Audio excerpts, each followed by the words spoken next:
বিৰতিৰ পাছতে এক ব্ৰেকিং নিউজ মহানগৰীত জব্দ হৈছে 4,90,000 টকা ৰাম অৱতাৰ মহেশ্বৰ নামৰ লোকজনৰ পৰা জব্দ কৰা হৈছে টকাখিনি এখন বাহনত আনিছিল জব্দকৃত টকাখিনি ফ্লাইং স্কোৱাড গীতানগৰ আৰক্ষীৰ অভিযানতে জব্দ হৈছে এই টকাখিনি ৰাম অৱতাৰক আটক কৰি জেৰা অব্যাহত ৰাখিছে আৰক্ষীয়ে আকৌ এবাৰ মহানগৰীত জব্দ হৈছে 4,90,000 টকা যেহেতু নিৰ্বাচনৰ বতৰ আৰু নিৰ্বাচনৰ এই বতৰত 50,000তকৈ অধিক ধন যদি কোনো লোকে সৰবৰাহ কৰে তেনেহলে তাৰ উপযুক্ত নথিপত্ৰ লাগিব আৰু যদি উপযুক্ত নথিপত্ৰ নাথাকে তেনেহলে লগে লগে টকাসমূহ জব্দ কৰা হ'ব আৰু ব্যক্তিগৰাকীক আটক কৰা হ'ব ইয়া নিৰ্বাচন আয়োগৰ এটা বিশেষ অধিনিয়ম আৰু সেই অধিনিয়মৰ অধীনতে সমগ্ৰ দেশতে ই বলবৎ হৈ আছে কিন্তু তাৰ পাছতো ঠাই ঠাই কিন্তু এনে ধৰণে লাখ টকা কোটি টকা সৰবৰাহ কৰি অহা হৈছে মহানগৰীত পৰহিও 5 লাখ টকা জব্দ কৰা হৈছিল আৰু আজি আকৌ এবাৰ 4,90,000 টকাৰ জব্দৰ এই খবৰ ৰাম অৱতাৰ মহেশ্বৰ নামৰ লোকজনৰ পৰা জব্দ কৰা হৈছে টকাখিনি এখন বাহনত আনিছিল এই জব্দকৃত টকাখিনি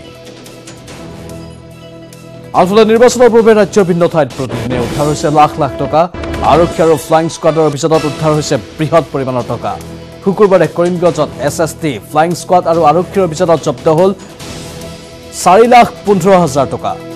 কান্তিগ্ৰামৰ 6 নম্বৰ ৰাষ্ট্ৰীয় ঘাইপথত এখন আল্টো বাহনৰ পৰা জব্দ কৰে বৃহৎ পৰিমাণৰ এই টকাখিনি মিজোৰামৰ পৰা অহা কে জোসাক লেবিনৰ নামৰ লোকজনৰ পৰা জব্দ কৰে এই টকাখিনি আৰক্ষী লোকজনক আটক কৰি তদন্ত আৰম্ভ কৰিছে ৰাজ্যৰ ইমূৰৰ পৰা সিমূৰলৈ এনেধৰণে ধন জব্দ হৈ আছে আৰক্ষী আৰু ফ্লাইং স্কোৱাড যথেষ্ট সষ্টম হোৱা পৰিলক্ষিত হৈছে দেখলাম কয় লাখ টাকা আসলো 4,15,000 কি গাড়ি আসলো এল্টো মানুষ কয়জন আছে ভিতরে মানুষ তো 3 জন তারা পয়সাটা আপনি কিরকম ইয়ে করলেন তার কাছ থেকে তারা মানে মিজোরামের মানুষ দেখে আমরা শুনতে হচ্ছে চেহারাটা দেখি তারা সাধারণত ড্রাগস করে ব্যাগটা চেক করছি ওটা গিয়ে টাকাটা পাই আনফালে জাগিৰোডৰ পালিগুৰিটো জব্দ হৈছে 90,000 টকা এখন স্কুটিত নি থকা অৱস্থাত এফএছটি আৰু এছএছটিৰ যুটীয়া অভিযানত জব্দ হয় এই টকাখিনি তপন বৰ্মন নামৰ এজন লোকে নিছিল এই টকাখিনি ধৃত লোকজনৰ ঘৰ মৰিগাঁৱৰ ঝাৰগাঁৱত এবাৰ জাগিৰোডৰ পালিগুৰিৰ খবৰ 90,000 টকা জব্দ হৈছে এখন স্কুটিত নি থকা অৱস্থাতে এফএছটি আৰু এছএছটিৰ যুটীয়া অভিযানত জব্দ হৈছে টকাখিনি তপন বৰ্মন নামৰ এজন লোকে নিছিল এই টকাখিনি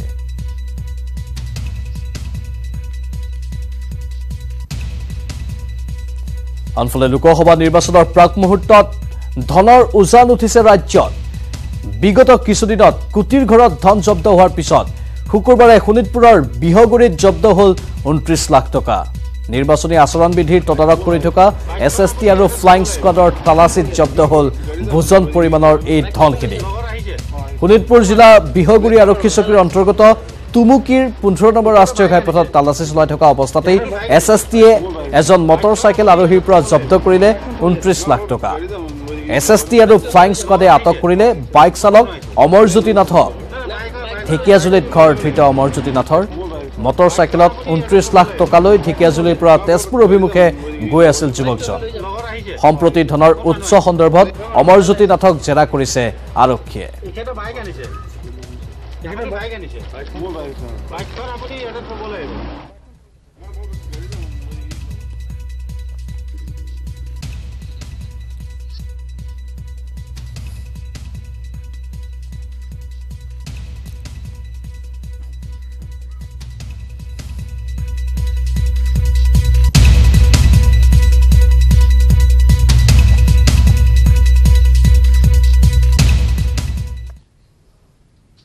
পঞ্চভূতত বিলীন হ'ল অসমৰ বীৰ সন্তান বিপুল বৰা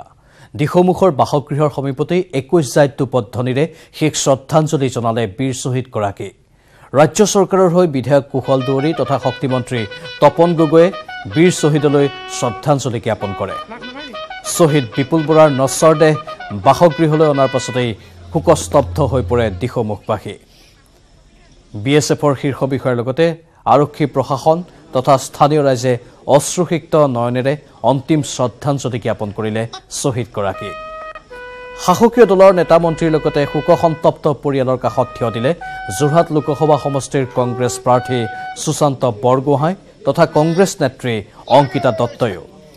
উল্লেখযোগ্য যে ছত্তীশগড়ৰ কানকিৰ জিলাত মাওবাদীৰে হোৱা সংঘৰ্ষত বীৰগতি লাভ কৰে অসমৰ বীৰ সন্তানগৰাকীয়ে 17 দিন পূৰ্বে ঘৰৰ পৰা কৰ্মস্থলীলৈ গৈছিল BSFৰ সহ উপ পৰিদৰ্শকগৰাকী